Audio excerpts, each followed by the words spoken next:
Bonjour à tous, voilà, je vous ai préparé un diapo donc, sur le système nerveux autonome. Alors le but en fait de ce diapo, c'est de décrire un petit peu ce système parce que je trouve qu'il est très important par rapport à notre travail et souvent il y a des lacunes dans la connaissance de ce système. Alors je crée le diapo un peu en one shot comme ça, donc le suivi pédagogiquement est peut-être pas optimal.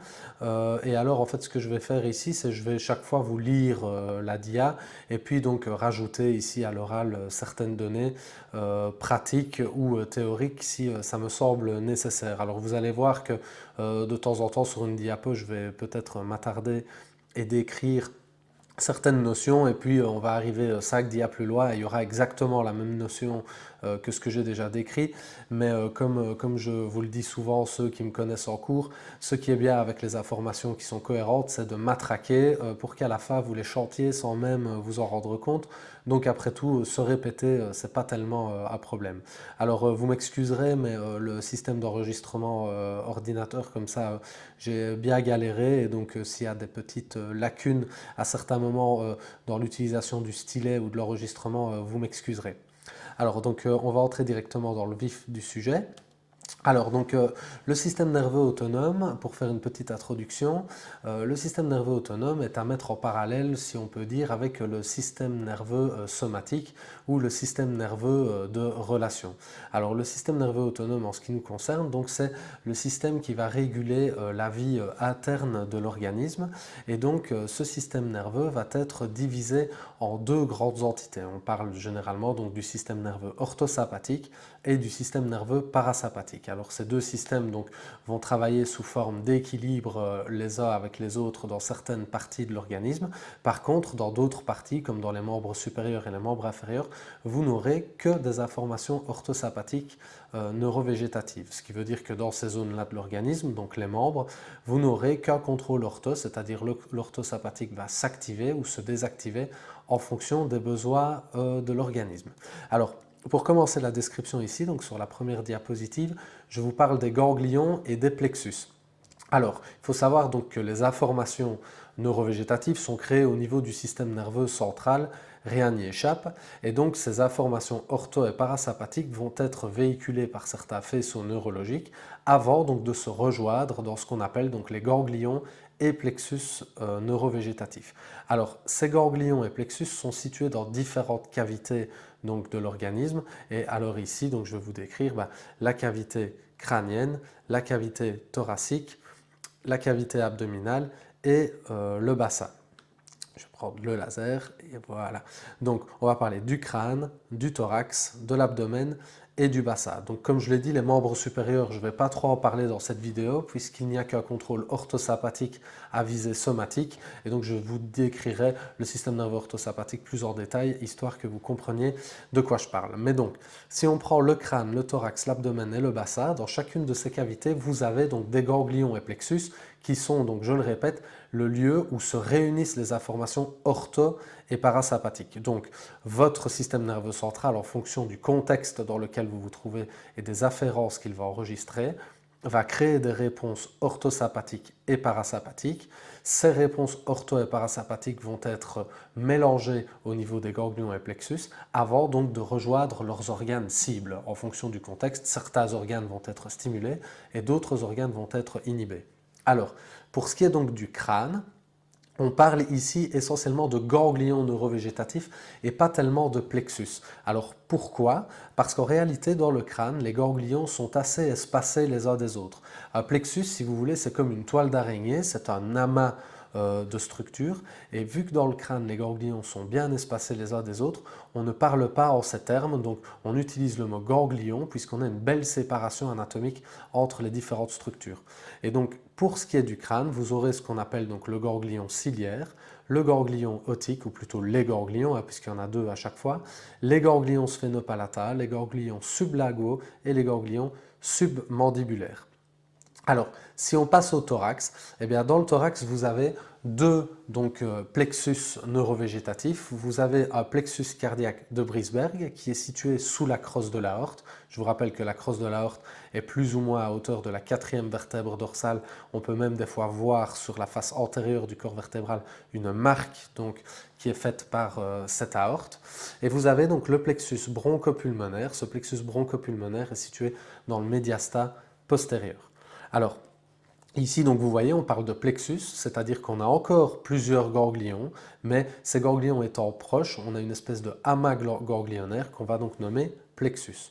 Alors, pour ce qui est donc de l'abdomen, on va parler du plexus solaire. Donc, ce plexus solaire, lui, est situé de part et d'autre de l'aorte abdominale et essentiellement donc autour de ces grands embranchements qui sont donc le tronc cœliaque, les artères mésentériques supérieures, les artères rénales et les artères plutôt l'artère mésentérique inférieure, donc de part et d'autre de ces différents vaisseaux. Alors de nouveau, donc le plexus solaire est formé de plusieurs ganglions qui sont assez rapprochés et donc c'est pour ça qu'on parle de plexus. Pour ce qui est du bassin maintenant, donc on va décrire les plexus hypogastriques. Donc ici on est déjà sur une faille un peu anatomique au niveau de ce plexus-là. C'est très difficile de le décrire d'un point de vue anatomique, mais donc on a deux plexus hypogastriques, un supérieur et un inférieur, qui sont de nouveau donc des lieux de rencontre entre l'orthosympathique et le parasympathique. Ce qui veut dire qu'au niveau pratique, déjà rien que de savoir ça, savoir par exemple que dans le thorax, le plexus cardiaque de Brisberg est situé sous la crosse de l'aorte, on pourrait se dire, si on a des moyens avec nos techniques manuelles de venir chambouler un petit peu l'environnement anatomique de ces zones-là, pourquoi pas avoir un effet neurovégétatif. Sans bien sûr extrapoler ça à des soins complètement farfelus, mais il faut tenir compte du fait qu'en travaillant sur certaines zones, on peut avoir un effet neurovégétatif qui est indéniable. Alors, pour donc ce qui est ici de la dia suivante, je vais donc la lire et ensuite la commenter. Donc les ganglions et plexus sont des lieux de réunion des informations ortho- et parasympathiques, comme je l'ai déjà dit, avant que celles-ci ne soient distribuées aux viscères. Chaque structure de l'organisme reçoit de l'information ortho- et parasympathique. Et donc attention, il faut se méfier dans le corps humain, on ne doit jamais dire toujours, il y a toujours bien sûr des exceptions.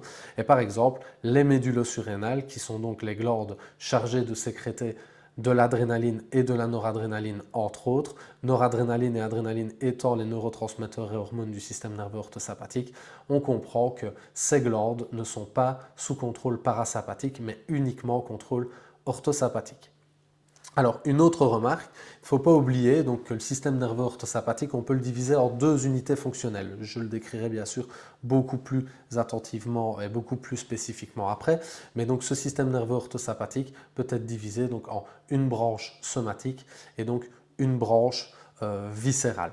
Et donc en fait cette branche somatique, elle va être distribuée à l'ensemble de la peau, des glandes et des poils de l'organisme, que ce soit dans les membres supérieurs ou au niveau membres supérieurs, membres inférieurs ou au niveau du squelette du corps axial. Par contre, donc, la partie viscérale du système nerveux orthosympathique, elle, va être distribuée aux différents viscères qui sont situés donc, dans les cavités crâniennes, thoraciques, abdominales et au niveau du bassin. Il faut savoir que ces informations donc orthosympathiques, somatiques, donc elles vont emprunter les rameaux communicants blancs et gris, on verra ça après, et elles vont se rendre donc à leurs différents organes cibles via les nerfs périphériques et les artères. En réalité, dans chaque nerf périphérique, vous avez un contingent de fibres neurovégétatives. On n'en parle pas assez souvent. On parle souvent de fibres efférentes et afférentes somatiques, mais on oublie de mentionner qu'on a des fibres, bien sûr, neurovégétatives dans les différents nerfs. Par exemple, un nerf qui est très riche au niveau neurovégétatif, c'est le nerf médian. Et c'est ça qui explique qu'après des opérations au niveau du nerf médian, au niveau du canal carpien pour libérer le nerf, on peut très vite avoir de l'algoneurodystrophie, donc suite à ces opérations. Alors, il y a aussi donc une composante à prendre en compte, c'est que autour des artères, donc on a un plexus orthosympathique, c'est-à-dire donc des fibres orthosympathiques qui vont profiter du trajet des artères donc en intracrânien, dans les membres supérieurs, membres inférieurs, mais aussi dans les différentes cavités thoraciques, abdominales et pelviennes. Et ces fibres orthosympathiques vont aller donc au niveau de la peau, des glandes sudoripares et des poils via donc le système artériel. Alors, pour continuer donc sur les ganglions et les plexus. Donc, avant de schématiser la distribution plexulaire et ganglionnaire des informations neurovégétatives, il est utile de décrire brièvement les deux composantes du système nerveux autonome. Donc, je suis parti dans le détail, je vais revenir à quelque chose de plus simple. Donc, ce système nerveux autonome est divisé en deux sous-systèmes. Le premier système sera le système orthosympathique, le deuxième système sera le système parasympathique. Alors ce système orthosympathique va être lui-même de nouveau subdivisé en deux autres systèmes.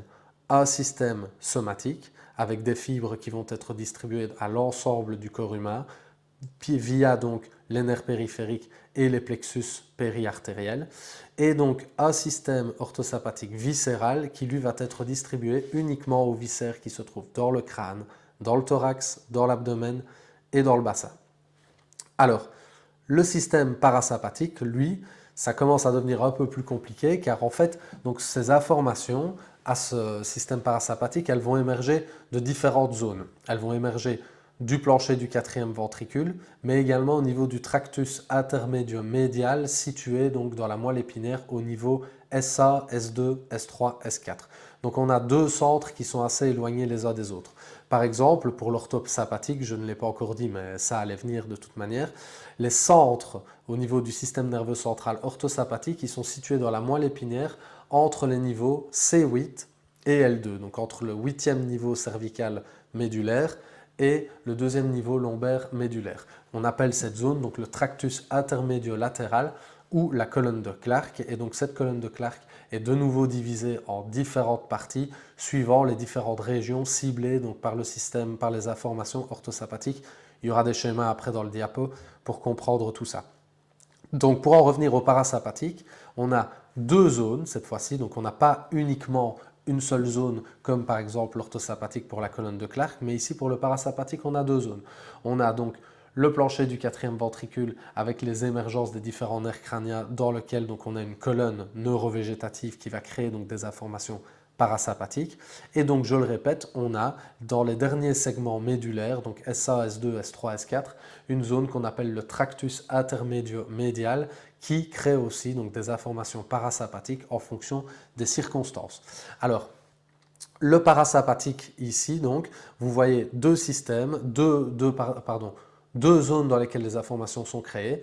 Et pour ce qui est donc du crâne, du thorax et de l'abdomen, eh bien, l'ensemble des informations parasympathiques viendront donc du plancher du quatrième ventricule. Par contre, pour le bassin, les informations parasympathiques viendront donc, elles, cette fois-ci, du tractus intermédio-médial, donc de SA, S2, S3, S4.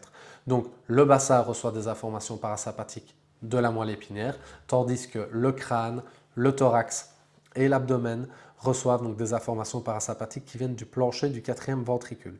Alors, en quittant le plancher du quatrième ventricule, les informations donc, parasympathiques vont arriver aux différents ganglions et plexus via les nerfs crâniens. Donc, on aura le nerf crânien, le troisième nerf crânien, donc faisceau inférieur, donc le nerf oculomoteur, qui va lui se rendre au ganglion ciliaire. De nouveau, il y aura des schémas plus loin dans le diapo pour expliquer tout ça. On va avoir le nerf facial, donc le septième nerf crânien, qui va donc donner des informations parasympathiques au ganglion sphénopalatin et au ganglion otique. On va avoir le 7 bis ou le nerf intermédiaire de Brisberg qui va lui se rendre via la corde du tympan au ganglion submandibulaire et sublagaux. Et puis on va avoir donc le glossopharyngia qui via le plexus tympanique de Jacobson va donner donc des nerfs petit pétreux profond et grand pétreux profond qui vont aller donc au ganglion sphénopalatin et au ganglion otique. Ensuite, donc, on remarque ici que le 3, le 7 bis et le 9 donnent des informations parasympathiques qui sont exclusivement crâniennes. Ensuite, on va avoir donc le nerf vague ou pneumocardiodigestif, enfin tout ce qu'on veut. Le nerf vague, donc le 10, qui lui va donner des informations parasympathiques dans la cavité thoracique et dans la cavité abdominale. Donc il va aller au plexus bronchopulmonaire, au plexus cardiaque de Brisberg, au plexus solaire. Et donc ici, vous voyez que j'ai rajouté les plexus hypogastriques parce que selon certains auteurs, il y en a qui disent que le nerf vague gauche et le nerf vague droit se terminent dans l'abdomen. Et il y en a qui disent qu'on a des filets neurologiques qui peuvent descendre donc jusque dans la cavité pelvienne. Donc schématiquement, on dit généralement que le disque gauche se termine donc dans le petit épiplomb, que le disque droit lui vient plonger dans le plexus solaire, mais pour certains auteurs, il y a des fibres donc parasympathiques issues du nerf vague qui descendent jusqu'au bassin. Et donc ici, dernière région parasympathique, donc on en a fini avec les nerfs crâniens, on arrive sur le tractus intermédio-médial, donc de S1, S2, S3, S4, je répète, niveau médulaire. Et donc, ces informations-ci vont aller donc vers le bassin, donc dans les plexus hypogastriques, en empruntant la queue de cheval et les nerfs périphériques. Alors, ce tractus donc intermédio-médial, quand je vous dis que S1, S2, S3, S4, on parle de niveau médulaire, et donc il faut bien comprendre que la moelle épinière étant plus courte que la colonne vertébrale, la fin de la moelle épinière correspond au niveau osseux L2. Donc ici, puisqu'on est sur les niveaux médulaires S1 à S4, au niveau osseux, la projection, on est presque sur la charnière dorso-lombaire. Ce qui veut dire que certains ostéopathes, alors moi je ne me mouille pas là-dedans, mais que certains ostéopathes considèrent que les traitements de la charnière dorso-lombaire peuvent avoir un impact sur les centres parasympathiques qui vont au bassin. Je n'ouvre pas le débat ici, je dis juste une remarque. C'est toujours chouette donc de pouvoir faire une projection avec le système musculo-squelettique et le système nerveux et se dire que dans cette zone-là, on n'est pas simplement sur des muscles, de l'os, des ligaments, mais on a aussi parfois des grands centres neurologiques. Alors, on va commencer donc la description plus précise des différents systèmes. Donc ici, on est sur l'organisation segmentaire du système nerveux orthosympathique. Je vous rappelle, l'orthosympathique, on a un sous-système somatique et un sous-système viscéral. Donc, ce qui veut dire qu'ici, là, je commence par la description somatique. Donc, je vous rappelle, le somatique, il a un rôle donc vaso-sudo-pilomoteur qu'on dit généralement. Donc ici, vaso-sudo-pilomotricité. En fait, c'est ce contingent de fibres orthosympathiques somatiques qui va se charger donc des vaisseaux sanguins de la peau, des glandes sudoripares et aussi donc bien sûr des poils qui sont situés sur votre peau. Ce système orthosympathique-là, il est distribué dans l'entièreté de l'organisme. Donc chaque zone de votre organisme reçoit des informations orthosympathiques, somatiques, vous n'y manquerez pas. Et donc, ces fibres, elles, vont rejoindre les différents tissus via ou les nerfs périphériques ou le plexus artériel, c'est-à-dire donc des fibres orthosympathiques qui s'enroulent autour des artères. Donc ce système-là, il est partout. D'ailleurs, c'est un système qu'on interroge lorsqu'on fait des tests, par exemple de part et d'autre de la colonne vertébrale, des tests de dermographisme de Vulpian. Donc on vient faire des traits de part et d'autre de la colonne et on regarde comment la peau rougit. À ce moment-là, on évalue si le patient est en orthosympathikotonie ou a une diminution donc, de son système orthosympathique, des fois au profit d'une parasympathikotonie. Alors, pour faire l'anatomie donc ici de ce système-là, déjà, on va commencer donc par décrire ici le texte et puis je vous rajouterai des données ici sur le schéma. Donc, peu importe orthosympathique, somatique ou viscérale, les informations vont être créées donc dans le tractus intermédio-latéral, TIL, ou dans la colonne de Clark. Donc les niveaux de moelle, comme je l'ai déjà dit, c'est C8 à L2, et donc les niveaux osseux correspondants, c'est C7 à T12. Ce qui veut dire que quand on travaille sur la colonne vertébrale de C7 jusqu'à T12 niveau osseux, on est en regard donc des segments médulaires qui créent les informations orthosympathiques. Ensuite, cette information, elle va quitter la moelle épinière, donc le tractus intermédio-latéral, c'est une zone ici un peu bombée donc en paramédulaire, en tout cas en parasubstance grise médulaire, pardon. Et donc, cette information orthosympathique, quand elle va être recréée ici dans le tractus intermédio-latéral, eh bien, elle va emprunter donc la racine ici antérieure. Donc la racine antérieure, on dit souvent qu'elle n'est composée que de fibres motrices, eh bien c'est faux, il y a aussi des fibres neurovégétatives. Alors ensuite, cette fibre donc qu'on va appeler une fibre de premier ordre, donc c'est un premier neurone qui va quitter la corne antérieure, antérolatérale donc de la moelle épinière, elle va emprunter la racine antérieure, elle va se diriger ici dans le nerf spinal, elle va emprunter un faisceau ici qu'on appelle le rameau communicant blanc et elle va donc venir ici se distribuer dans les ganglions prévertébraux. Donc je décrirai plus loin, on a à la face antérieure de la colonne vertébrale, de chaque côté, une chaîne ganglionnaire latérovertébrale orthosympathique.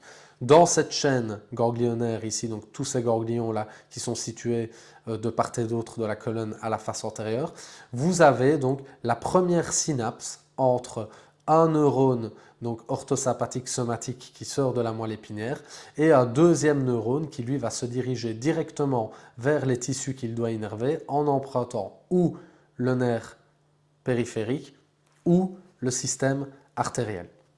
Donc, il va emprunter successivement la racine antérieure, le nerf spinal, puis le rameau communicant blanc. On va donc avoir une première synapse cholinergique, c'est-à-dire que dans cette synapse ici, on va avoir de l'acétylcholine. Donc une première synapse cholinergique dans les ganglions prévertébraux, et puis on va avoir un passage dans ce qu'on appelle ici le rameau communicant gris, et donc ensuite emprunte le nerf rachidien ou un enroulement autour donc, des artères pour aller à poste. Alors, pardon, ça a sauté, voilà. Alors, on va avoir ensuite ici tout au bout une deuxième synapse qui va se faire directement au niveau de la peau, des glandes ou des poils, et donc on va avoir de l'adrénaline ou de la noradrénaline qui va se situer dans cette synapse, de la noradrénaline surtout, et donc on va avoir un rôle qui est vasosudopilomoteur, c'est-à-dire qu'on va avoir les poils qui s'hérissent, on va avoir un afflux sanguin ou une diminution du flux sanguin suivant la formation qui est générée en centrale, et on va avoir une sécrétion ou non au niveau des glandes sudoripares. Il faut savoir que l'information qui est créée ici, donc, elle vient en fait de l'analyse que le système nerveux central va faire des informations donc, qui vont remonter via de nouveau ce même segment. Donc on va avoir ici un nerf en fait avec ces fibres ici qui vont capter ce qui se passe au niveau des différents systèmes.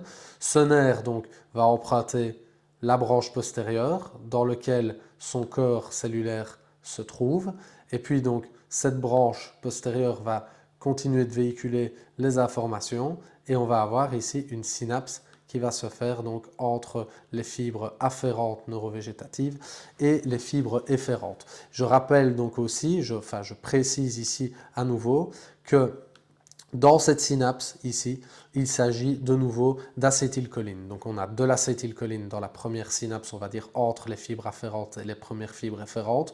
On a de l'acétylcholine entre le premier neurone orthosympathique et le deuxième.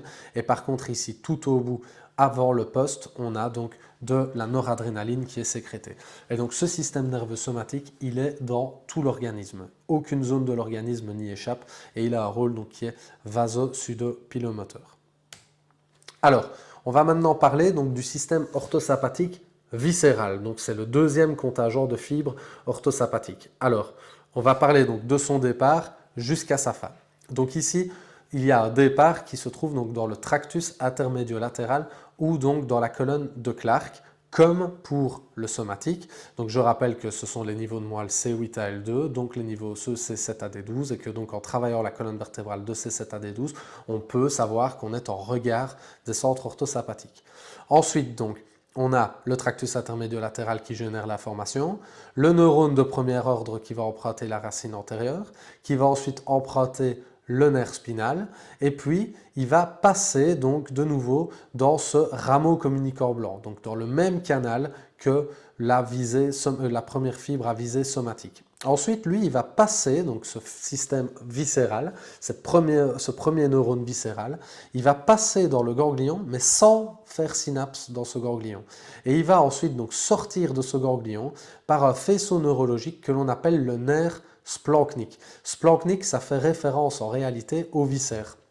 D'ailleurs, pour ceux qui ont regardé sur Netflix la série avec Jeffrey Dahmer, il est ce qu'on appelle splanchnophile, c'est-à-dire il apprécie la brillance et la texture donc, des viscères internes. C'est pour ça qu'il aimait bien déviscérer ses victimes. D'ailleurs, à un moment dans la série, on voit qu'il serre un intestin dans ses mains et donc il est fasciné par le fait que l'intestin est modulable, métamorphosable et que en fait, il jaillit entre ses doigts lorsqu'il le serre dans son poing. C'est un peu dégueulasse, mais bon, c'est en donnant des informations comme ça que vous allez peut-être imprégner mieux les informations, les différentes interprétations.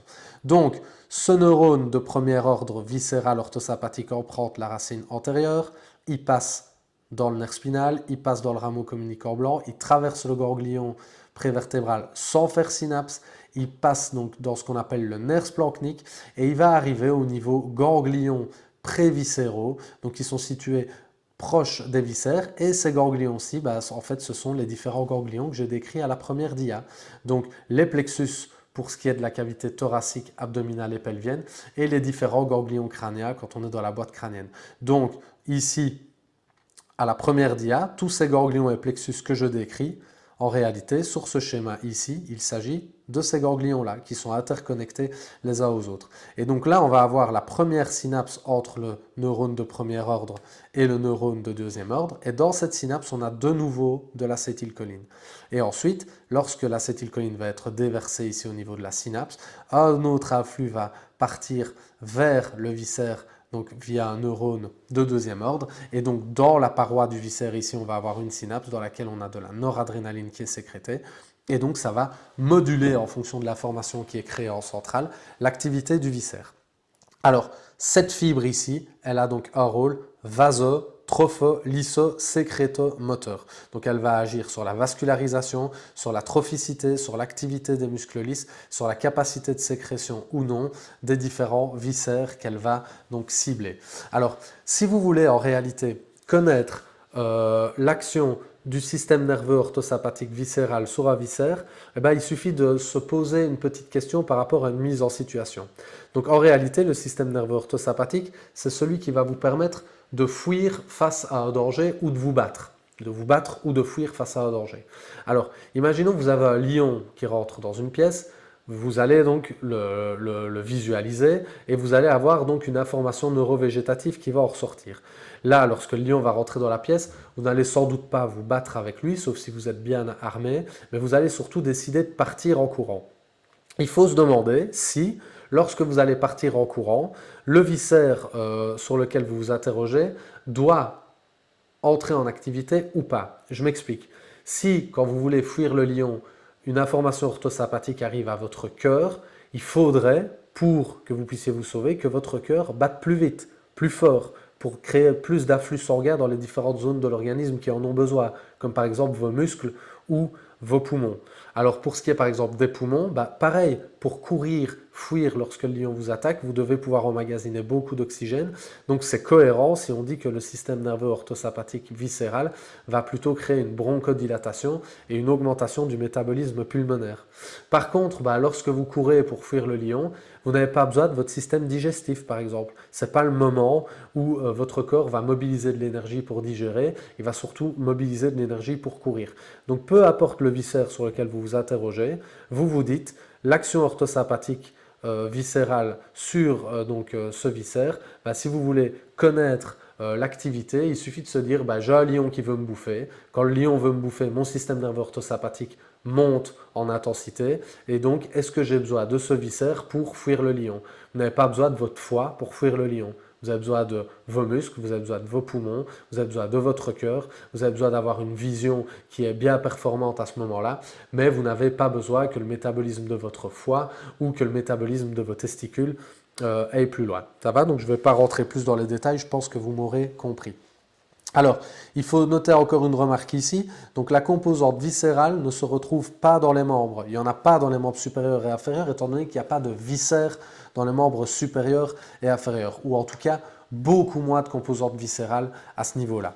Par contre, donc, seule la composante somatique va se retrouver donc, dans les membres supérieurs et inférieurs via les différentes nerfs et artères. Donc ça, je l'ai décrit sur la dia précédente. Mais donc ici, on a exactement la même conformation que pour le système nerveux somatique. Donc on a une fibre afférente qui arrive avec son corps cellulaire qui se trouve dans le ganglion, une première synapse ici dans le tractus intermédio-latéral dans laquelle on a de l'acétylcholine, un neurone de premier ordre qui va emprunter la racine antérieure, le nerf spinal, passer dans le rameau communicant blanc et dans le ganglion prévertébral sans y faire synapse, et ensuite aller jusqu'au ganglion et plexus préviscéraux pour avoir une première synapse cholinergique et donc un deuxième neurone qui va aller faire synapse dans la paroi des viscères pour y délivrer de la noradrénaline et augmenter son métabolisme ou non.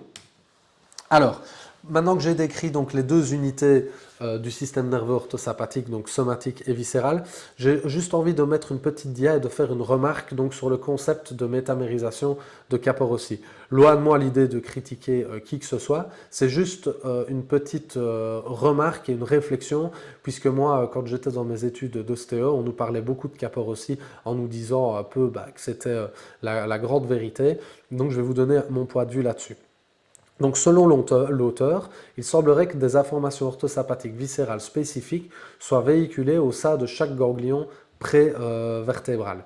Donc, il y a un récapitulatif, c'est-à-dire que, comme je vous l'ai dit, on a une chaîne en fait ganglionnaire latérovertébrale, donc qui est représentée ici, et donc j'y viendrai après pour la description spécifique. Et donc, chaque niveau vertébral, puisque chaque niveau vertébral a un ganglion devant lui, eh ben, pour le concept de métamérisation, il semblerait que chaque ganglion, et donc chaque niveau vertébral, code pour des viscères en particulier, surtout au niveau orthosympathique.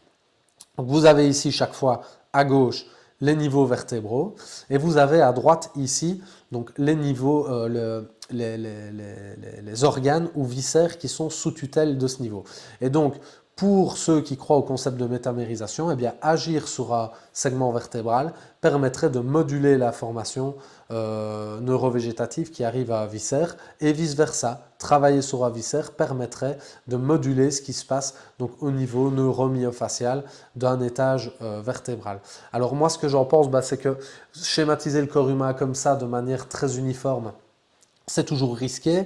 Maintenant, je ne critique pas, c'est un beau concept, c'est toujours, tous les gens qui sont précurseurs comme ça, j'admire ça profondément.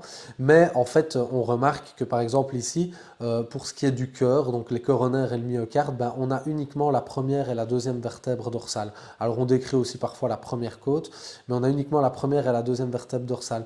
Et en fait, si on regarde en réalité, donc dans les livres d'anatomie, les informations orthosympathiques qui arrivent au cœur, elles empruntent beaucoup plus de niveaux ganglionnaires que simplement deux niveaux. Et c'est logique, ça permet de protéger votre cœur et d'assurer qu'on ait des informations neurovégétatives qui arrivent à votre cœur au cas où il y aurait un problème. Parce que si vous avez un problème au niveau de DA, il ne faudrait pas que votre cœur reçoive la moitié en moins d'informations neurovégétatives. Ça semble logique.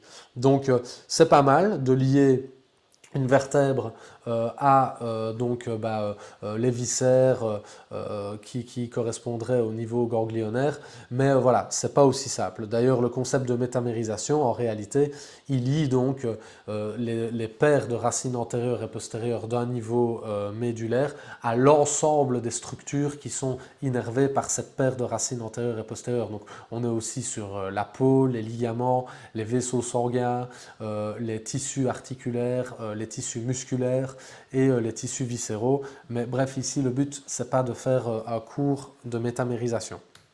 Alors, sur ce schéma-ci, donc, justement, on voit bien, comme je vous l'ai dit, un cœur ici, et donc en fait des informations orthosympathiques qui arrivent de bien plus que deux ganglions. Donc, ces ganglions sont situés chaque fois devant des étages vertébraux et on voit qu'ici, il y a bien plus que deux étages vertébraux. Donc, ici, on s'aperçoit que sur le vrai corps, c'est beaucoup plus complexe qu'une schématisation niveau par niveau et viscère par viscère. Donc, si je lis ma dia, en réalité, il semblerait que ça ne soit pas si simple. Effectivement, il existe de nombreuses fibres de communication verticale entre les ganglions prévertébraux et au sein de la colonne de Clark qui permettent la distribution des informations viscérales sur plusieurs étages. Cela permet de ne pas avoir d'arrêt total de l'information en cas de lésion neuropériphérique ou centrale et c'est très bien ainsi. Donc ces ganglions, ils ne vont pas simplement recevoir une info et la transmettre, mais ils vont aussi s'assurer que cette information soit véhiculée sur plusieurs niveaux. Ça permet une communication verticale et d'avoir des raccourcis, un peu comme le polygone de Willis. Si on a une branche artérielle qui est fermée, on a d'autres branches qui peuvent fournir l'information. Alors, puisque je vous ai parlé donc de la chaîne ganglionnaire latérovertébrale, donc ceci, là, un ganglion d'un niveau, le ganglion du niveau d'au-dessus, et on pourrait donc descendre ou monter et dessiner plusieurs ganglions à chaque niveau.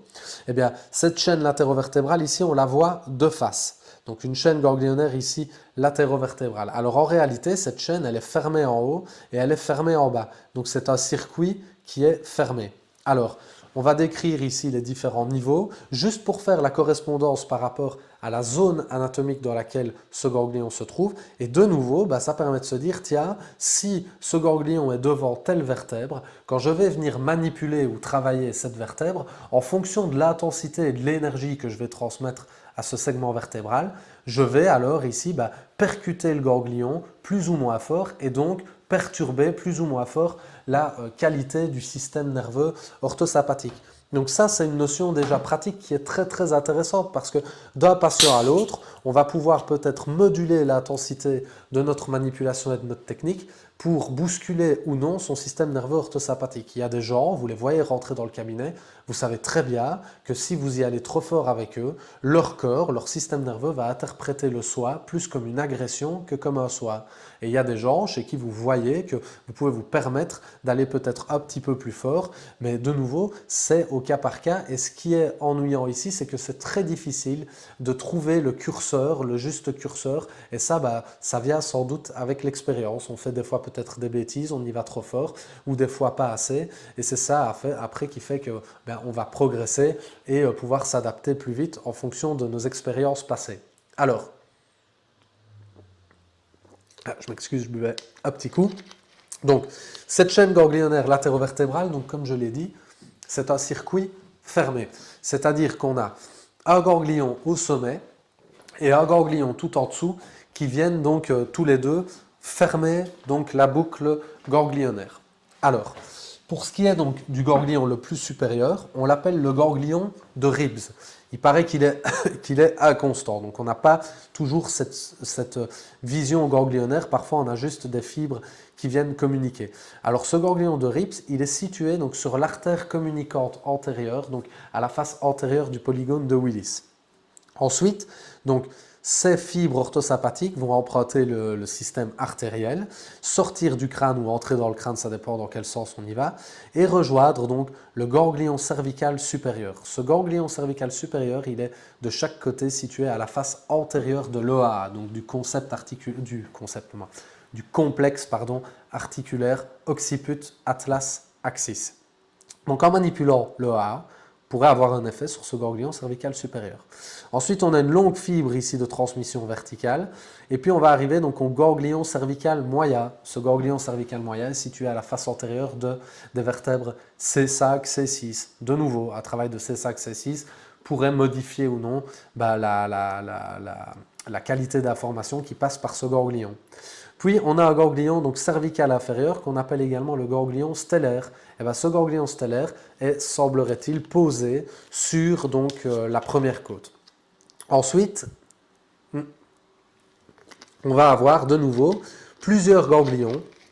On rentre dans le thorax en réalité et on va avoir plusieurs ganglions qui vont être situés à la face antérieure des têtes costales. On dit souvent qu'ils sont situés à la face antérieure des apophyses transverses dorsales, mais c'est faux, puisqu'il y a une articulation costo-transversaire et ou costo-corporéale à cet endroit-là. Et ces ganglions sont posés donc à la face antérieure des côtes. Donc en manipulant une côte, de nouveau, on pourrait avoir un effet sur ces différents ganglions.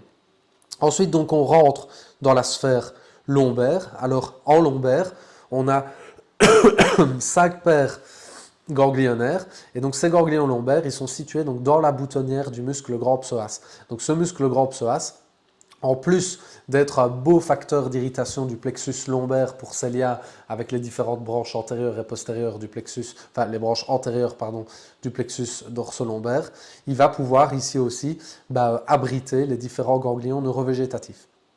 Et puis on arrive au niveau du sacrum, et alors pour ce qui est des ganglions sacrés, ils sont situés donc devant les foramen sacrés antérieurs. Et alors, on va venir fermer ici la boucle et on arrive sur le dernier ganglion qui est situé en avant de l'articulation sacro-coccygienne. Et donc, on va parler du ganglion impair, du ganglion de Vater, de Louchka ou sacro-coccygia ou terminal. Donc, il y a plusieurs noms pour ce ganglion. Il s'agit à chaque fois de la même structure. Donc, ici, structure terminale. Donc, on a bien ici un circuit qui est fermé et qui est en lien anatomique avec le système musculo-squelettique. Et donc, en tenir compte, ça permet de comprendre des fois l'impact neurovégétatif de nos techniques. Alors, maintenant, ce qu'on va voir ici, c'est comment les informations centrales qui sont créées au niveau de la colonne de Clark, donc colonne de Clark que j'ai représentée ici dans le cadre, ou tractus intermédiolatéral, c'est comme vous voulez, et donc comment ces informations vont transiter de ce cadre ici qui représente le centre vers donc les différents tissus. Alors ici donc c'est le système viscéral que je vais représenter. Alors, on a donc ici la colonne de Clark. Elle est subdivisée en différents niveaux. Donc on a dans la colonne de Clark qui va de C8 jusqu'à L2 différents centres d'information orthosympathique. Alors de C8 à D3, on a ce qu'on appelle le centre ciliospinal de Budge. Ce centre-là va monter spécifiquement dans le crâne. Alors, on a de DA à D5 ce qu'on appelle les centres cardio-accélérateurs, donc qui vont aller essentiellement dans la cavité thoracique pour se charger des informations orthosympathiques du cœur. De D3 à D5, on a les centres bronchopulmonaires qui à nouveau vont aller donc, dans la cavité thoracique, rejoindre donc le plexus bronchopulmonaire qui est situé dans le médiastat postérieur. Puis de D6 à D9, on va avoir ce qu'on appelle le centre grand splanchnique qui va lui donc aller dans l'abdomen. Et alors il va aller spécifiquement dans l'abdomen sur ce qu'on appelle les ganglions cœliaques ou les ganglions semilunaires. Donc les ganglions qui sont situés de part et d'autre du tronc cœliaque artériel. Il y aura une dia après sur laquelle je serai plus précis quant à la description donc, du plexus solaire. Ensuite, de D10 à D12, on a les centres petits splanchniques et en D12, on a le centre splanchnique inférieur qui est un centre inconstant qui, eux aussi, donc D10, D11, D12, les centres petits splanchniques et splanchniques inférieurs, vont aller vers l'abdomen, vers l'ensemble des ganglions du plexus solaire. Donc ici dans l'abdomen, vers l'ensemble des ganglions du plexus solaire. Et puis, pour ce qui est de L1, L2, les derniers segments donc, de la colonne de Clark médulaire, on va avoir ce qu'on appelle les centres abdominopelviens. Et ces centres abdominopelviens vont rejoindre donc, le bassin pour aller vers les plexus hypogastriques et donc pour donner les informations orthosympathiques aux différents organes qui sont situés dans le bassin. Donc vessie, prostate, rectum pour les hommes, vessie, utérus, rectum pour ce qui est des filles. Enfin, utérus et bien sûr trompe de Fallope et ovaire pour ce qui est des filles. Et donc je rajoute bien sûr les testicules pour les hommes.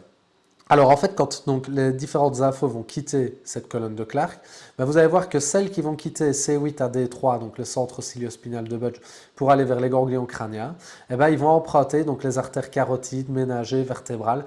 En gros, tous les vaisseaux qui viennent des cervicales et qui passent à proximité des ganglions ortho pour rentrer dans le crâne. Pour ce qui est donc des centres cardio-accélérateurs et bronchopulmonaires, ils vont former donc, ce qu'on appelle les nerfs splanchniques thoraciques qui vont aller donc jusque dans la cavité thoracique. Donc je vous remontre sur les autres schémas. En fait, donc ces nerfs splanchniques, c'est ceci, les nerfs splanchniques. Donc c'est le moment où la fibre, le neurone de premier ordre viscéral va traverser le rameau communicant blanc et le ganglion prévertébral sans y faire synapse, la fibre qui quitte ce ganglion, ça s'appelle la fibre splanchnique. Et donc, si ici on était sur les niveaux DA à D5, par exemple cardio-accélérateur de la colonne de Clark, eh bien ce nerf splanchnique ici correspondrait donc à cette fibre splanchnique-ci qui va aller dans le thorax. Donc les nerfs splanchniques, c'est à chaque fois, donc ici j'aurais pu mettre par exemple des dessins des différents ganglions prévertébraux pour que vous compreniez bien que le centre ici donne le neurone de premier ordre qui va traverser le ganglion sans faire synapse et ensuite aller se projeter vers les différents plexus et ganglions. Donc maintenant, par exemple, pour ce qui est des centres grands splanchniques et petits splanchniques et splanchniques inférieurs, eh bien, les différents faisceaux qui vont émerger des ganglions prévertébraux sans que le neurone y fasse synapse, on va appeler ça les nerfs grands splanchniques et petits splanchniques et splanchniques inférieurs qui vont donc, eux, cheminer à la face antérieure de la colonne vertébrale et traverser en réalité le diaphragme au niveau de son orifice aortique pour arriver dans le plexus solaire. Donc de nouveau, le diaphragme thoraco-abdominal ici, très intéressant, puisque son arcade aortique qui laisse passer l'aorte thoracique pour qu'elle devienne l'aorte abdominale, en plus laisse passer les chaînes ganglionnaires latérovertébrales, les nerfs grands splanchniques et petits splanchniques, et puis bien sûr tout un autre ensemble de structures, comme par exemple les canaux lymphatiques ou les systèmes azygos et hémiazygos. Donc on a ici quelque chose de vraiment intéressant. Donc il va falloir se dire que le diaphragme thoraco-abdominal, c'est vraiment cette communication entre ce qui se passe en thoracique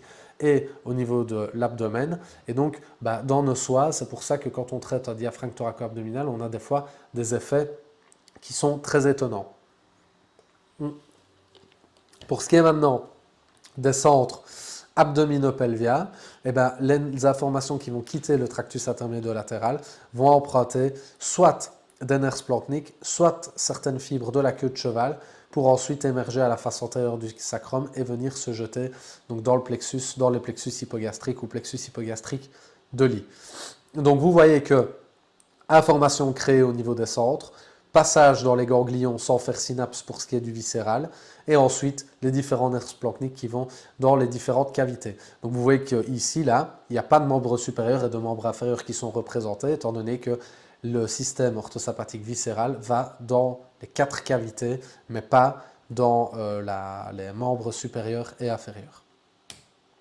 Alors, une petite dia donc, sur le plexus solaire. Alors, le plexus solaire, donc ici, pour que vous fassiez une idée de où on se trouve, en réalité, on est au niveau du tronc de l'aorte abdominale, juste au moment où celle-ci va traverser donc, le diaphragme thoraco-abdominal. Donc ici, on a le tronc cœliaque, avec les différentes artères du tronc cœliaque, je rappelle, artère gastrique gauche, artère hépatique commune et artère splénique. Et donc, on est à ce niveau-ci en regard de la 12e, 11e, 12e vertèbre dorsale. Ensuite, pour l'artère mésentérique supérieure qui est représentée ici, on est plus ou moins en projection à LA. Ensuite, on a là, ici, de part et d'autre, donc de l'aorte abdominale, les artères rénales droite et gauche, et on est plus ou moins ici au niveau de L2, L3. Et puis, on va avoir ici l'artère mésentérique inférieure qui, elle, est située au niveau de L3, L4. Et vous voyez qu'en fait, autour de chacune de ces artères, on a différents ganglions. Et donc, ces ganglions-ci forment, si on prend l'entièreté des ganglions, le plexus solaire ou plexus cœliaque. On a donc ici de part et d'autre du tronc cœliaque les ganglions semilunaires ou les ganglions cœliaques. On a ici de part et d'autre de l'artère mésentérique supérieure les ganglions mésentériques supérieurs.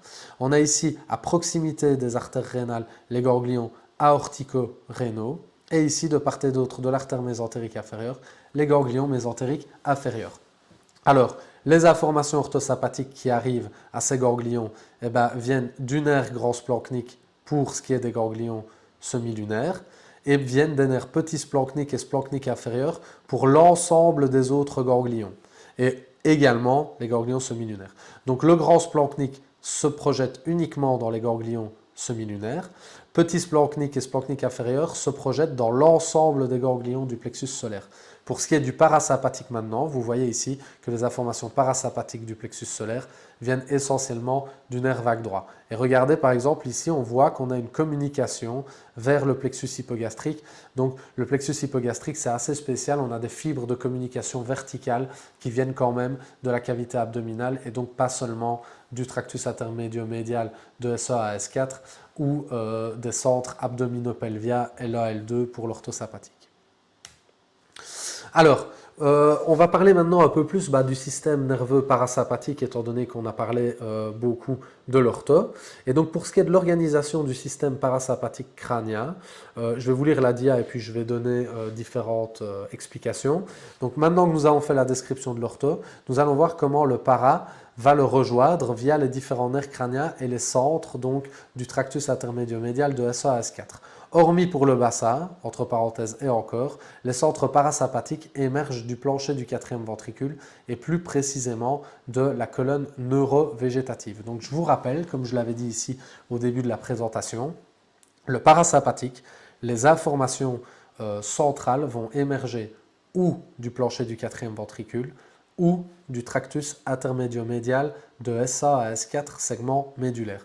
Donc peu importe le contexte et les afférences qui vont entrer dans votre système nerveux central, l'information parasympathique va naître ou dans le crâne, dans le tronc cérébral au niveau du plancher du quatrième ventricule ou alors dans la moelle épinière sacrée, donc SA, S2, S3, S4 qui se trouve plus ou moins au niveau de la charnière dorso-lombaire au niveau osseux. Donc là, on est sur deux centres qui sont assez éloignés les uns des autres. Alors, pour ce qui est de la cavité crânienne, thoracique et abdominale. Les informations parasympathiques viennent des différents nerfs crâniens qui émergent au niveau du plancher du quatrième ventricule. Et pour ce qui est du bassin, donc pour le plexus hypogastrique de Lee, les informations viennent, elles, donc du tractus intermédio-médial de SA, S2, S3 et S4. Alors, on va d'abord parler donc du premier centre, le quatrième ventricule, le plancher du quatrième ventricule. Je n'ai pas bien sûr mis toutes les annotations sur le schéma que j'ai fait ici, mais bien sûr j'ai aussi fabriqué ce schéma avec l'ensemble des annotations. Donc si vous les voulez, il suffit de me le demander, mais bon, c'est pas bien difficile finalement, hein. Il suffit de redessiner. Et le professeur qui se charge des cours du système nerveux autonome à l'école d'ostéopathie vous le dessine très souvent, j'ai rien inventé. Et donc ici on va parler surtout donc, de la deuxième colonne du quatrième ventricule, donc la deuxième colonne du plancher du quatrième ventricule qui est la colonne neurovégétative. Et donc, on a plusieurs noyaux, des noyaux qui vont donc former, en tout cas intervenir dans la formation des nerfs crâniens. Et ces différents noyaux donc, vont faire émerger des informations parasympathiques à destination donc essentiellement crânienne et plutôt thoracique et abdominale pour le nerf vague. Alors, on a d'abord donc le premier noyau, qui est un noyau qui va former donc le nerf oculomoteur, donc le troisième nerf crânien, qu'on appelle le noyau pupillaire de Hendinger-Westphal. On a ensuite le deuxième noyau, qui est le noyau muco-lacrymonasal, et donc qui va entrer dans la formation donc, du nerf facial. Ensuite, on va avoir donc, un noyau qui va entrer dans la formation du nerf intermédiaire de Brisberg, qu'on appelle le noyau salivaire supérieur. Puis on va avoir un noyau glossopharyngia, qu'on appelle un noyau salivaire inférieur, duquel va émerger aussi des informations parasympathiques. Et donc, pour ces 4 premiers noyaux, les informations para vont essentiellement aller dans le crâne, dans les différents ganglions du crâne. Ensuite, on a un gros noyau ici qui déborde même le plancher du quatrième ventricule et descend au niveau de la moelle cervicale. Et donc, on appelle ça le noyau cardiopneumodigestif pour sa partie supérieure et le noyau donuf pour sa partie inférieure. Donc ici, on a les informations vagales qui vont émerger et ces informations vagales donc, vont emprunter le nerf vague qui va donc partir distribuer ces informations dans la cavité thoracique au plexus de Brisberg et au plexus bronchopulmonaire et dans la cavité abdominale au plexus solaire pour ce qui est du nerf vague droit et dans le petit épiplomb pour ce qui est du nerf vague gauche. Alors, ici sur une vue latérale, donc on voit l'organisation du système parasympathique sacré. Donc on a des centres qui sont situés ici dans le plancher du quatrième ventricule et qui vont donc donner des infos. Pour les premiers noyaux, donc comme je l'ai dit, donc le nerf oculomoteur, le nerf facial, le nerf intermédiaire de Brisberg et le nerf glossopharyngia, les infos, c'est essentiellement dans les ganglions crâniens pour les viscères du crâne. Ensuite, le gros noyau cardiopneumodigestif donc, va emprunter, va former une partie du nerf vague et là on va aller donc, sur les différents viscères des cavités thoraciques et abdominales. Pour ce qui est des organes de la cavité plutôt pelvienne, donc rectum, vessie, organes génitaux et la fin du côlon descendant, on va avoir donc des informations qui vont émerger au niveau donc de la moelle sacrée, donc dans le tractus intermédio-médial de SA, S2, S3, S4. Donc deux centres qui sont très espacés. De nouveau, donc la projection ici osseuse de ces centres parasympathiques, ici on est dans le tronc cérébral. Donc je rappelle le quatrième ventricule, il est situé en fait entre le cervelet en arrière, les pédoncules cérébelleux latéralement et la protubérance annulaire en avant. Et donc ici, on est situé vraiment au niveau occipital. Alors que là, pour le tractus intermédio-médial de SA, S2, S3, S4, on est situé plutôt au niveau de la charnière dorso-lombaire. Donc on a de nouveau sous les doigts peut-être du système musculo-articulaire, mais également en dessous de ça un système nerveux central qui pourrait peut-être réagir à certaines de nos techniques. Alors maintenant, donc on va voir pour ce qui est de la distribution crânienne des informations neurovégétatives, comment les différents ganglions reçoivent de l'info. Donc je répète, les ganglions et les plexus reçoivent de l'ortho et du para. Alors le premier ganglion dont je vais parler, c'est le ganglion ciliaire. Donc ce ganglion ciliaire, il est situé dans l'orbite, il est situé à côté donc, du globe oculaire. D'ailleurs, il va lui délivrer ces informations neurovégétatives. Alors, Le ganglion ciliaire, il est suspendu au nerf trijumeau, donc à la branche 5A du nerf trijumeau, à sa branche ophtalmique. Donc c'est très important de savoir que le nerf trijumeau n'a pas un rôle de créateur d'informations neurovégétatives, mais il a plutôt un rôle de suspension du système neurovégétatif. Ça le met donc en lien avec le système neurovégétatif et ça explique de nouveau comment des dysfonctions au niveau de ce nerf peuvent avoir des impacts très globaux au niveau organique, puisqu'il est en lien quand même étroit avec le système nerveux autonome. Alors ce ganglion ciliaire, il va recevoir ces informations orthosympathiques, donc des centres C8 à D3 dans le tractus intermédiaire latéral, donc les centres cilio-spinal de Budge. Ensuite, donc ces informations vont quitter le centre tractus intermédiaire latéral et emprunter les différents ganglions cervicaux et puis entrer dans le crâne via donc les plexus orthosympathiques qui sont situés donc autour de la carotide interne. Et donc quand cette carotide interne va donner donc ses fibres ophtalmiques, donc sa branche ophtalmique artérielle, on va avoir un plexus autour de cette branche qui va donc venir distribuer des informations orthosympathiques au ganglion ciliaire. Pour ce qui est du parasympathique, les informations naissent des noyaux pupillaires de Hendinger-Westphal et puis donc dans le plancher du quatrième ventricule et vont emprunter donc le nerf oculomoteur qui va se diviser donc en branche supérieure et en branche inférieure au niveau de l'orbite et donc cette branche inférieure va entre autres donner ces informations parasympathiques au ganglion ciliaire en plus de garantir l'innervation du muscle droit inférieur du globe oculaire.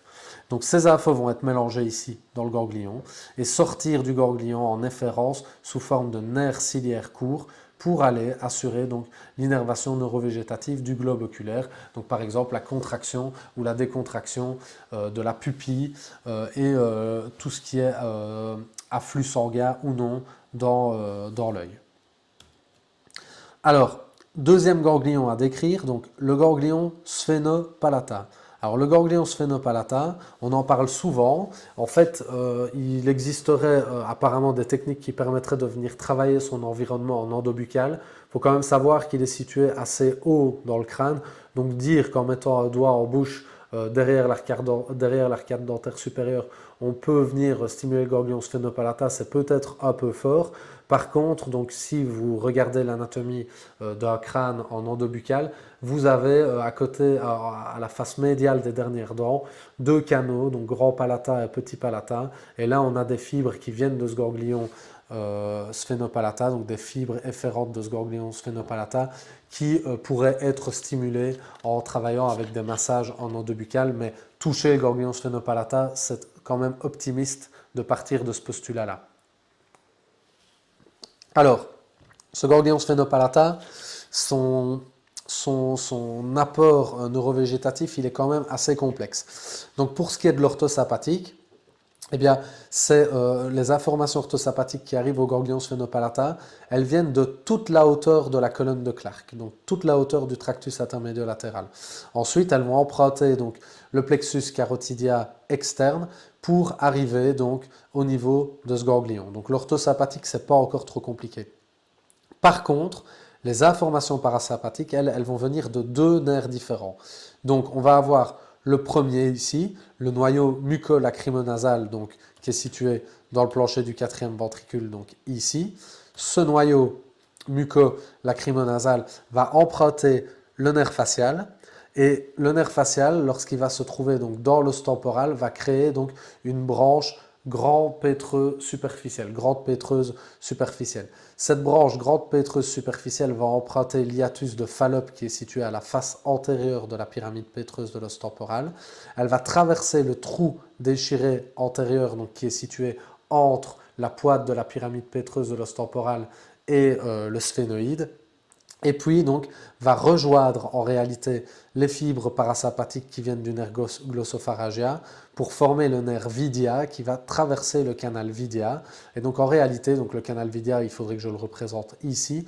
Ce canal vidia, il est situé à la racine des lames ptérygoïdes internes et externes du sphénoïde. Alors méfiez-vous les étudiants en ostéo, quand vous achetez des crânes aimantés, vérifiez bien que ces foramens-là soient représentés sur votre crâne. Votre professeur d'anatomie qui adore les détails n'hésitera pas à vous poser ces questions. Donc à la face antérieure de la pyramide pétreuse, on a un hiatus de Fallope et un hiatus accessoire, et à la racine des lames ptérygoïdes du sphénoïde, on a le hiatus vidia. Et ben c'est très important de vérifier qu'il est sur votre crâne, parce que s'il vous interroge et que vous ne savez pas le montrer sur le sien, vous n'êtes pas dans la merde. Alors pour le deuxième contingent de fibres parasympathiques qui arrivent au ganglion sphénopalatin, eh ben, ces fibres-là donc, vont venir du noyau salivaire inférieur. Donc le noyau salivaire inférieur, il est là, juste en dessous donc, du noyau salivaire supérieur. Alors, ce noyau salivaire inférieur, donc, il va emprunter le nerf glossopharyngien, et puis il va former donc, ce qu'on appelle au niveau du plexus tympanique de Jacobson le nerf grand pétreux profond. Ce nerf grand pétreux profond va venir rejoindre le nerf grand pétreux superficiel lorsque celui-ci aura quitté le trou déchiré antérieur. Ils vont se rejoindre juste devant le canal vidia et former le nerf vidia qui va arriver donc, au ganglion sphénopalatin. Je donne juste un détail ici, j'ai parlé du nerf facial pour le nerf grand pétreux superficiel, mais en réalité on pourrait dire que ça vient du 7 bis, donc le nerf intermédiaire de Brisberg. Donc nerf facial, nerf intermédiaire de Brisberg, vont emprunter en fait donc ce qu'on appelle le méa acoustique interne qui est situé donc à la face médiale de l'os temporal. Ils vont être accompagnés d'artères et de veines labyrinthiques et du 8e nerf crânien qui est le nerf vestibulo-cochléaire. Alors, ce ganglion sphénopalatin, il est suspendu donc par la branche 5-2 du nerf trijumeau, donc par la branche maxillaire. De nouveau, donc ici, pas d'information créée dans le nerf trijumeau, mais le nerf trijumeau sert de suspension ganglionnaire. Et donc les efférences ici du ganglion sphénopalatin vont intervenir sur tout ce qui est muqueuse ORL et glande lacrymale, et on pourrait même rajouter aussi une influence tubaire donc au niveau de la trompe d'Eustache. Donc ce ganglion sphénopalatin, c'est vraiment lui qui va se charger de tout ce qui est muqueuse de la sphère ORL. Je m'excuse, j'ai encore bu un petit coup. Alors, ganglion suivant dans le crâne. On a les ganglions donc maintenant, ou glandes sublinguales et submandibulaires. Alors, ce ganglion-ci, il est suspendu par le SAG3. Donc de nouveau, le SAG3 sert de suspension ganglionnaire. Alors ils sont situés sous la langue et sous la mandibule, et alors ils vont recevoir des informations ortho- et parasympathiques comme tous les autres. Alors l'orthosympathique, l'information va être créée de nouveau sur toute la hauteur du tractus intermédio-latéral, et puis donc cette information va emprunter le plexus carotidien externe pour arriver donc aux différents ganglions, et donc on va vraiment voir des fibres artérielles superficielles qui vont venir jeter leurs informations orthosympathiques dans le ganglion. Pour ce qui est du parasympathique, les informations sont créées dans le noyau salivaire supérieur, qui va ensuite donc noyau salivaire supérieur qui est ici. Noyau salivaire supérieur, donc hop là, qui était ici donc dans le plancher du 4e ventricule. Et puis emprunter donc le nerf intermédiaire de Brisberg. Ce nerf intermédiaire de Brisberg va former ce qu'on appelle la corde du tympan. Et donc la corde du tympan va émerger du ganglion géniculé qui va donc ensuite donner ces informations parasympathiques jusqu'au ganglion sublinguaux et submandibulaire. Alors le trajet de la corde du tympan est assez hasardeux, mais donc il va également, donc comme pour le grand pétreux superficiel ou le petit pétreux superficiel qu'on verra après, il va en fait traverser l'os temporal pour venir rejoindre ici en réalité le nerf lingual du SAG3, se mélanger au nerf lingual pour arriver aux différents ganglions. Alors je vais juste me reprendre, il me semble vous avoir dit qu'on pouvait parler du nerf intermédiaire de Brisberg ici pour ce qui était du grand pétreux superficiel, et je vais me raviser, donc je fais mon petit erratum ici, c'est un petit lapsus de ma part. Donc il s'agit ici du nerf facial, et on est ici en fait sur le noyau muco-lacrymonasal et pas le noyau salivaire supérieur. Je suis plus sûr dans le sens dans lequel je l'ai prononcé. Alors, Donc ça, ganglion sublago et submandibulaire, c'est fait. Il nous reste les fameux ou le fameux ganglion otique. Donc il y en a deux, à droite et un à gauche. Alors, ce ganglion otique est de nouveau suspendu par la troisième branche du nerf trijumeau et il est situé en fait juste en dessous du foramen ovale de la grande aile du sphénoïde. Alors il va recevoir des informations orthosympathiques de nouveau de toute la hauteur du tractus intermédiolatéral et puis donc ces informations orthosympathiques vont sortir, traverser les ganglions prévertébraux sans y faire synapse et puis donc emprunter le système artériel ici au niveau de la carotide externe pour aller jusqu'à ce ganglion.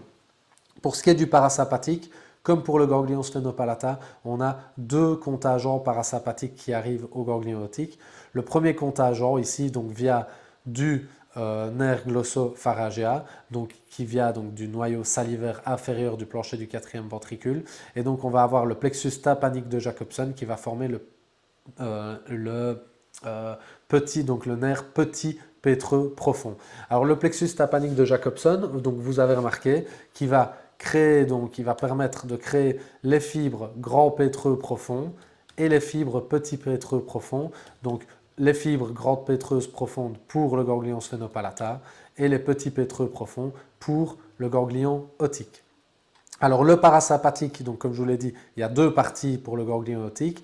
La deuxième partie via des noyaux muco-lacrymo-nasaux qui empruntent le nerf facial, qui va ensuite créer donc les nerfs petits pétreux superficiels qui vont traverser l'hiatus accessoire qui est situé juste à côté de l'hiatus de Fallope à la face antérieure de la pyramide pétreuse et puis donc venir se jeter dans le foramen ovale qui est situé sur la grande aile du sphénoïde pour donc se jeter dans le ganglion otique. Alors ce ganglion otique, il va donc emprunter le nerf auriculotemporal et arriver donc aux glandes parotides dans lesquelles il va donner ses informations ortho ou para pour moduler l'activité de la glande parotide en fonction des circonstances du milieu dans lequel se trouve donc l'être humain.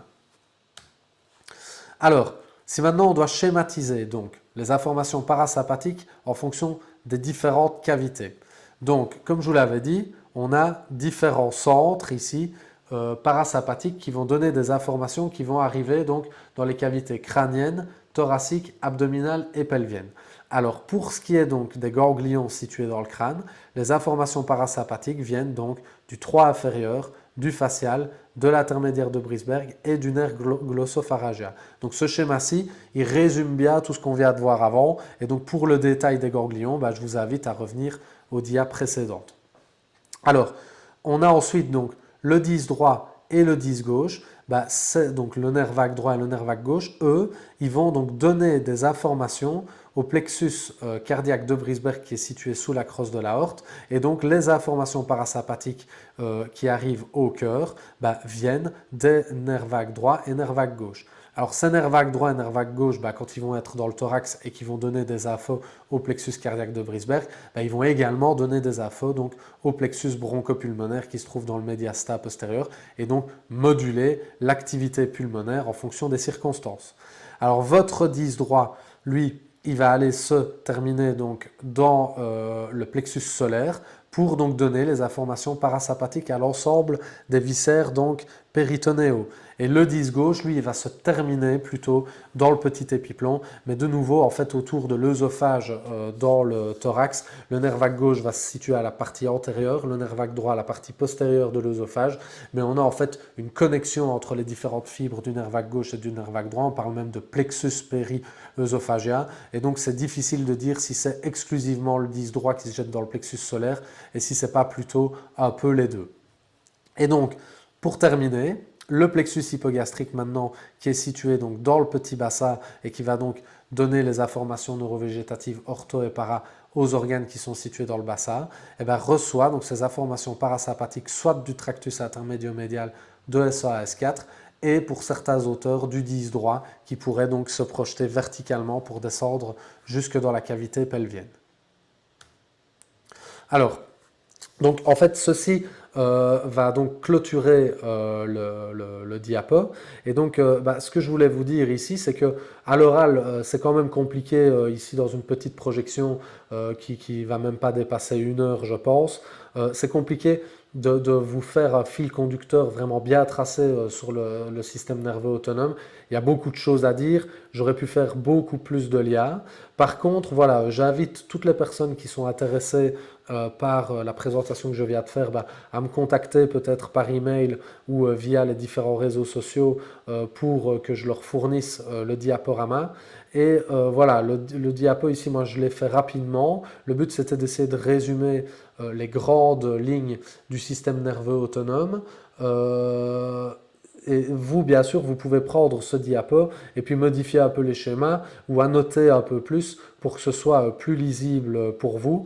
Moi, ce que je voulais vraiment vous exposer ici, c'est déjà comment les informations sont distribuées aux différentes sphères de l'organisme, c'est quoi un ganglion, c'est quoi un plexus, quelle information il reçoit, savoir aussi que ces différentes zones neurovégétatives, elles sont situées dans le corps humain et donc à proximité de zones musculo-articulaires que l'on travaille souvent. Je voulais aussi que vous sachiez que les centres, que ce soit parasympathique ou orthosympathique, quand ils créent de l'information, il faut bien que cette information, elle arrive à poste via différents faisceaux, et donc ça va emprunter soit des faisceaux neurologiques, soit le système artériel. Et alors, ce que je voulais aussi, c'est que vous puissiez visualiser le fait que l'orthosympathique, tout ce qui est somatique est distribué dans l'ensemble de l'organisme, et ce qui est viscéral uniquement dans les cavités axiales. Et donc, si je devais clôturer ici rapidement, je vous dirais que ce qui compte encore une fois ici, c'est d'essayer de faire des métaphores pour comprendre un peu mieux le système nerveux autonome. Il faut toujours faire des mises en situation. Donc il faut bien voir que si vous avez un lion qui est en face de vous, votre système nerveux central va enregistrer l'information. Cette information va être normalement interprétée comme une menace et donc vous allez avoir un équilibre entre les centres orthosympathiques et parasympathiques qui va être rompu avec des sorties qui vont normalement vous amener à fuir ou à vous battre avec le lion. Par contre, lorsque vous venez de manger un bon repas et que vous êtes installé dans votre fauteuil en mode digestion, en train de regarder les feux de l'amour, et bien là, vous êtes plutôt en parasympathique, donc votre système nerveux central va observer cette situation comme étant une situation de confort, une situation d'aisance, et vous allez avoir des sorties donc neurovégétatives qui vont plutôt tendre à aller vers le système nerveux parasympathique et non orthosympathique. C'est-à-dire que vous allez plutôt vous poser plutôt que de tenter de fuir ou de vous battre. Alors, donc pour ceux qui ne me connaissaient pas encore, j'en profite quand même à la fin du diapo pour vous présenter donc la fiche des formations que je suis amené à dispenser. Donc vous avez ici une formation sur l'essentiel du structurel, dans laquelle on ne va pas encore trop faire le lien entre les différentes techniques manipulatives et le système nerveux, mais dans laquelle on va redécrire différentes techniques les unes par rapport aux autres et voir que par zone à manipuler, on a différentes façons d'y arriver et que parfois il ne faut pas forcer, mais il faut juste essayer de trouver un autre chemin de manipulation. Et donc cette formation sur l'essentiel du structurel de 3 jours va déboucher donc sur une formation dont l'intitulé est la manipulation neurostructurelle. C'est une formation de 2 jours dans laquelle on va reprendre les techniques qui ont été abordées donc dans les 3 premiers jours sur l'essentiel du structurel et on va essayer donc de moduler certains paramètres des techniques pour agir un peu plus sur certaines branches du système nerveux ou d'autres. Donc c'est vraiment greffer le système nerveux périphérique mais aussi le système nerveux autonome sur les différentes manipulations qu'on peut pratiquer. Et alors, donc ça, c'est vraiment pour ma plateforme OstéoVM. Donc vous trouvez les informations sur le site www.ostéovm.be ou sur mon compte Instagram OstéoVanMichel. Et alors j'en profite également pour faire la pub donc pour la plateforme www.kinéformation.eu sur laquelle vous avez donc plusieurs formats qui sont des formats parfois courts ou des formats plus longs et donc toujours en lien avec la thérapie manuelle, différents intervenants sur différents postes situés un peu partout en Belgique. Donc je vous invite vraiment à aller visiter ces 2 sites internet si vous êtes intéressé. Donc je vous remercie pour votre attention et je suis toujours ouvert si vous avez des questions ou des remarques à me formuler. Merci beaucoup. À bientôt.